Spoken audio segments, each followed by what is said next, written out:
The elevators weren't working, so me and my partner had to carry a lady down the stairs. Unseen until now, new video released from the front lines of the LA fires as first responders share their untold stories. There's so much that I think the public has never seen.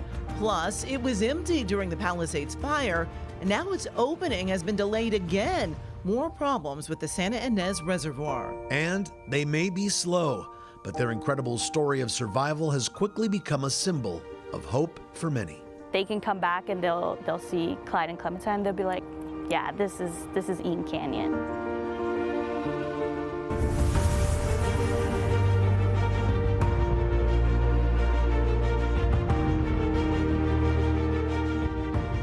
Welcome to Rebuilding SoCal. It's our commitment to give you the latest developments in the wake of the fires. I'm Juan Fernandez. And I'm Amy Johnson. Here at KCAL, you and your stories matter, and we will keep you at the forefront of our coverage as we rebuild SoCal. We'll be here Fridays at 4:30 on KCAL. You can also find this half hour on our YouTube page and website. We're going to get answers and hold leaders accountable while showcasing Southern California's solidarity and strength, because we stand with you. We start with never-before-seen video from the front lines of the LA fires. A new documentary reveals the untold stories of first responders. Tom Waite spoke to those behind the film. Man, we gotta go. Man, we gotta go. Dramatic, never-before-seen body cam video and other footage shows the harrowing moments LA County Sheriff's deputies rushed to evacuate people in Altadena.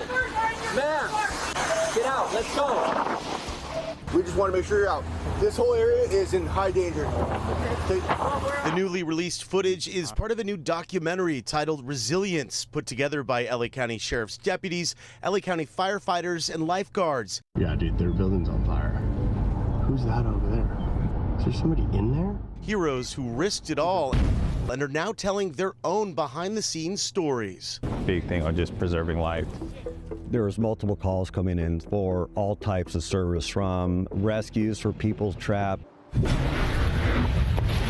Police and fire were flooded with chilling 911 calls. We were being dispatched calls, and every call was, I'm trapped in my home. My house is on fire and I can't get out. Flames, smoke, and ash so intense, at times there was no visibility for first responders trying to save people. I'm driving the Crown Vic. I can't see. I think I'm going straight, and I'm almost hitting the curb in a tree. The documentary also shows the moments deputies and paramedics raced into care homes in Altadena to save the most vulnerable. The elevators weren't working, so me and my partner had to carry a lady down the stairs. There were a number of care centers that were evacuated, and a number of homes that where people are disabled and they're unable to move on their own. So the deputies were staying in place with those people at their homes until an ambulance arrived. I got maybe like 2 or 3 in wheelchairs. At one point in the video, there's so much that I think the public has never seen and never experienced, certainly. And you hear deputies talking about the tires on their car melting, and then you see that didn't prompt them to leave. The documentary is now posted on YouTube. It's called Resilience, and it is available to watch for free. Tom Waite, KCAL News. Meanwhile, some power lines and towers were taken down in Eaton Canyon this week. SoCal Edison says the removal is part of an investigation into the cause of the Eaton Fire. KCAL News assignment editor Mike Rogers has been following this situation. You know, we've talked a lot about these power lines. These are the ones that are above the Eaton Canyon area. Many people believe, including in the lawsuits, that this was the origin point of the Eaton Fire. You're looking at video from this week where Southern California Edison crews went in and actually removed pieces of the tower and power lines. The goal here will be to forensically investigate these lines to figure out what kind of anomalies, if any, may have occurred during the start of the Eaton Fire. Up until now, Southern California Edison has only been able to do site surveys where they'll get close, but they're not able to use lots of equipment to be able to determine exactly what happened. A lot of the focus is going to be on that tower right there. That tower has actually been decommissioned for many, many, many years. There is a thought process from Southern California Edison that somehow down the line through conduction, that line may have become energized during the windstorm and then sparked and potentially started the Eaton Fire. That is what a number of lawsuits are accusing as well from Southern California Edison. Now, up until now, there was a big fight between lawyers for the people that are suing Southern California Edison and Edison Edison to get that equipment down. Those people have wanted that equipment to come down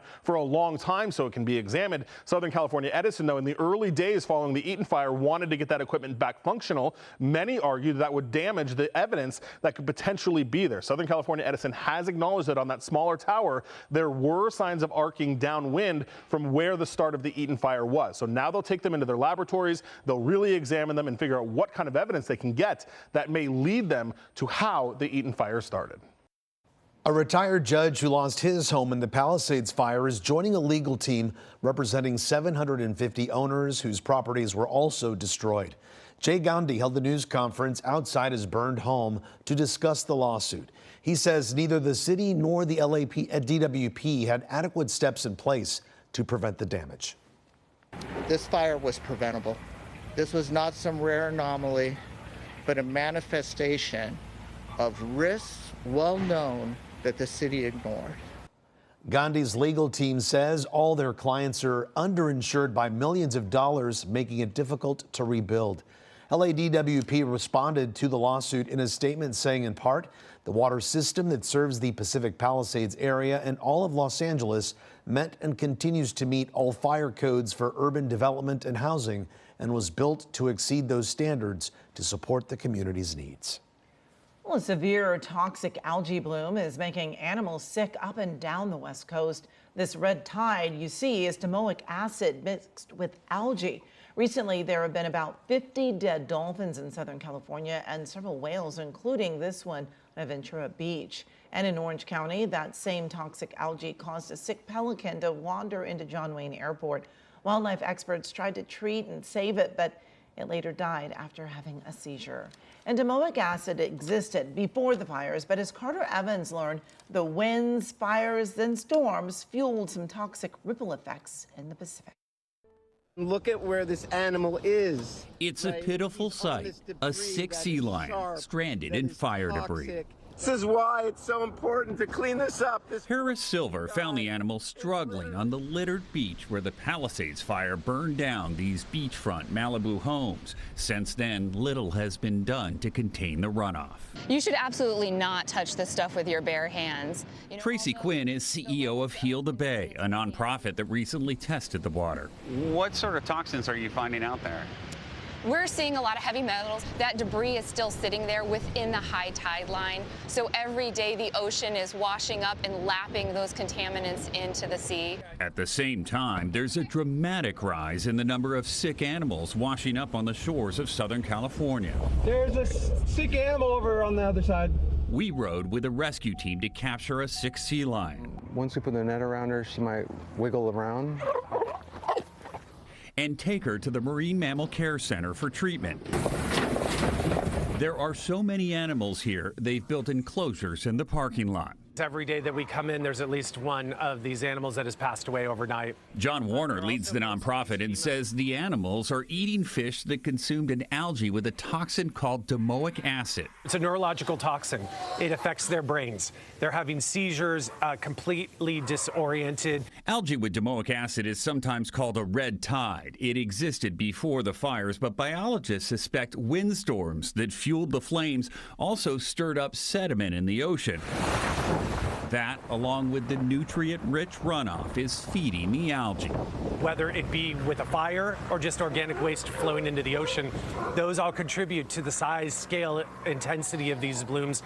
And we believe there's a direct correlation to the toxicity levels in the algae itself. They're at a high level during this particular bloom. And the hazardous contaminants from the fire debris could cause even more long-term problems. We're going to see a lot of the animals that are lower on the food chain consuming a lot of those heavy metals.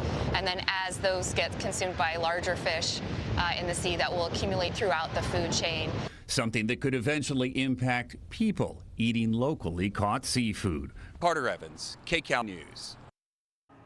The Pasadena Unified School District is now testing for lead in soil on all campuses. The move comes after LA County testing found elevated levels near the Eaton Fire zone. Some baseball and football fields are off limits until the district's test results are in. Lead test results for Pasadena Unified are expected in a few weeks. Well, Palisades Charter High School students are back in class at a new location. In just 1 month, an old Sears building across the street from the 3rd Street Promenade in Santa Monica was transformed into their new campus.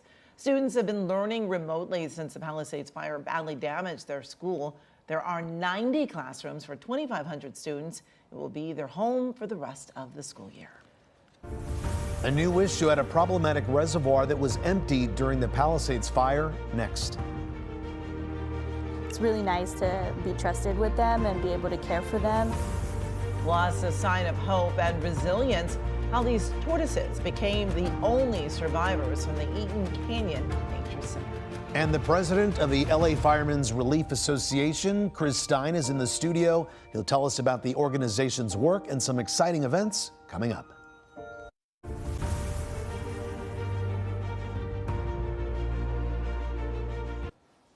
Well, firefighters gave it their all to tackle January's fires, and some were on the front lines even as their own homes were burning. Well, for nearly 120 years, the Los Angeles Firemen's Relief Association has worked to make sure firefighters and their families are taken care of as well. And here now is Chris Stein, president of the Los Angeles Firemen's Association. Chris, thanks for joining us. Thank you very much for having me. Tell us about the association and the work that the association does. So normally when we're not in a disaster, our work is primarily focused on our active firefighters and their families. So sometimes firefighters come across some of the most challenging times in their lives, either whether they lose a family member or we lose a firefighter. There's children left behind, there's surviving spouses left behind. And so our job is to help them financially, mentally, physically, spiritually, just to kind of assist them in putting their lives back together after one of these big tragic events. And that leads me to the next question, Chris. How much of that work changed after the Palisades and Eaton fires? I would say instead of changed, it just added to that work that we do on a regular. So the Eaton and the Palisades fires happened. We were getting notification immediately that we had firefighters who lost their homes. Yeah. And so we were reaching out to them, aiding, giving them aid. And so the work has been pretty consistent since the fires happened, and we're still working with about 25 families, firefighter families that have been affected, either total loss or displaced, remediation work on their homes. So it's gonna be a significant amount of work for us on top of the work that we already do. And tell us how people can actually get involved and help in the association's work, because I know you have a fundraiser coming up, right? We do have a fundraiser coming up. May 10th is Fire Service Day. Fire Station 86 in Toluca Lake, they're doing a big event there. They do it every year. The Chamber of Commerce gets involved. So if you want to come out for that event, it'd be a great opportunity to bring the kids out. They're doing a bunch of activities. But you can also go to givetoahero.org. And if you want to make a donation there, if you can't make it to Fire Service Day, you can donate there, and that'll help in what we're doing for our folks. And Chris, what's your message to firefighters and their families affected by the Eaton and the Palisades fire? I think our message, I speak for all of our firefighters, is to the entire community. I think the main thing is for all of us as citizens, small business, big business, is that this endeavor is not over, and it's going to take years to help these folks. And we thank you for keeping us in your thoughts, and I believe the message is that we need to continue to help these folks. And we know you're there to help. Any success stories you could tell us about real quick? Yes, we have several firefighters that we've been able to put a significant amount of dollars in their hands to help them with rent, to help them with expenses. The biggest thing is the underinsurance. We have several firefighters who are going to be underwater for several hundreds of thousands of dollars. And I know this is not just firefighters, this is everybody involved right now. So our next push for our big donors is to help bridge that gap between how much someone's insured to how much the build out's going to be, and so that's our focus going forward. And did you have a special announcement or something you wanted to share with us today? Regarding? I don't know. Somebody stole my ear that you had an announcement. You an event in the fall is what she said. Oh yes, so we have a brand new event happening September 27th. Salute to Firefighters. It's going to be out at Warner Park. It's our first time at that location. It's actually a food festival. It's a car show. There's going to be demos where we're going to demo some of our skills that we can show the community about what we do. And so we'd love for as many people to come out for that. We'd love for you guys to come out and be there for that. But it's a great event. September 27th, starts at 10 a.m., goes till 4 p.m. So we'd love to see you out there. We know how incredible our first responders are and our firefighters. We saw it during these fires, and I know you guys will continue doing that as well. Thank you very much. Thank you for coming. When I asked you about that surprise announcement, you made me a little nervous. I thought maybe there's another announcement. No, that was it. You got it. Thank you very much. So much. Thanks for being with us, Chris. Appreciate you. Well, Well, healing a community and clearing out toxins one sunflower at a time. That's coming up next. They can come back and they'll see Clyde and Clementine. They'll be like, yeah, this is Eaton Canyon. Plus, how these two creatures survived the fire by sleeping through it. And we've partnered with the American Red Cross to help fire victims. To donate, just scan that QR code right there on your screen or go to redcross.org/KCAL.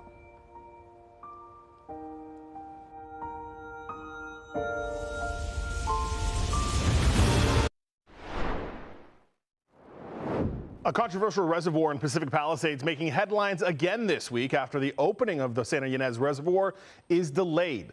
Los Angeles Department of Water and Power says that controversial reservoir has more problems that will need to be fixed. Remember, this grabbed a lot of headlines during the fires because it was completely empty. Many criticized the DWP about not being able to use it during the fires. DWP had said it wouldn't have made a difference even if it was full. What's the issue? Well, the cover that you are looking at it right now has holes in it. They thought they had fixed all the holes. Then they went to fill the reservoir back up and determined that nope, there are still problems with that cover. So now the DWP tells us they have to drain the reservoir once again, have to try to repair all of the holes that they have found in the cover, and then they will try to fill it once more. Today, the DWP says that everything is okay with the reservoir. They are going to fix it now. The projected opening date will be June. DWP insists that there is no problems to the water in the Palisades, saying that they have other sources that are coming in to replenish that. They also say the Encino Reservoir is powering any fire hydrants that are in the area to make sure that there is no lack of water. But again, a controversial reservoir, which was supposed to be open by May, now being pushed back once again. Thanks, Mike. The Eaton Fire destroyed the Eaton Canyon Nature Center and killed nearly all its beloved animal ambassadors. Yeah, the only survivors, 2 desert tortoises. Rena Nakano tells us their incredible survival story and where they ended up. Kenya Estrella has been working with animals since she was 17. I started with LA County as a youth worker in the summer of 2013. For the last 11 years, she climbed the ranks at Eaton Canyon Nature Center, eventually becoming a supervisor. We mostly had reptiles, amphibians, and some insects. But they are now all gone. On January 7th, the Eaton Fire destroyed the center, leveling its trails and buildings, killing 25 animal ambassadors. Only 2 lucky tortoises survived. And there's Clyde. Clyde is a roughly 60-year-old male desert tortoise who is a bit of a show-off. He likes an audience. Clementine is an 80-year-old female who prefers to keep to herself. The pair's enclosure turned into ash. So how did they survive this mass destruction? Well, the simple answer is they sort of just slept through it all. We'd start getting them ready for hibernation in October. Every year, Clyde and Clementine spend their deep sleep months in a noise and temperature controlled room in a docent naturalist's home. During the fires, they were already there. But when that volunteer had to be evacuated, Clyde and Clementine had nowhere to go. She definitely didn't have the capacity to haul around 2 tortoises and deal with the fire situation, so I was asked to watch them. Estrella, who despite being 5 months pregnant at the time, happily took them in. I think it was like late March. My husband went into the garage and he's like, I hear them moving. Since waking up, both tortoises have had their vet checks and now split their time between Estrella's home and the San Dimas Nature Center.